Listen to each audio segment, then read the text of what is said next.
নারী কাবাডি বিশ্বকাপের দ্বিতীয় আসর হওয়ার কথা ছিল আগস্টের ৩ থেকে ১০ আগস্ট ভারতের হায়দ্রাবাদে।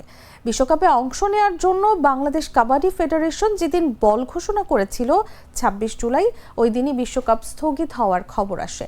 স্থগিত হওয়ার নারী কাবাডি বিশ্বকাপ এখন বাংলাদেশে হতে পারে। বাংলাদেশ কাবাডি ফেডারেশন এরই মধ্যে আন্তর্জাতিক কাবাডি ফেডারেশন থেকে সবুজ সংকেত পেয়েছে।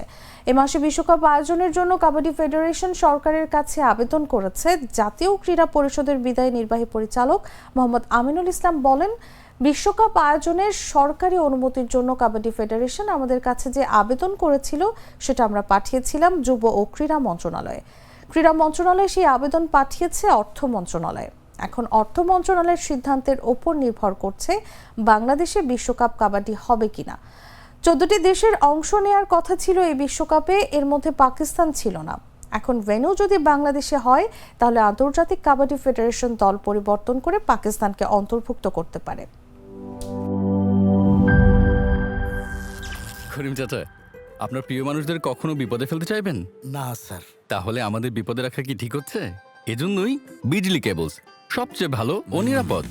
ফ্লেম রিটার্ডেন্ট পিভিসি দিয়ে তৈরি বিজলি কেবলস, নিরাপদ আজীবন।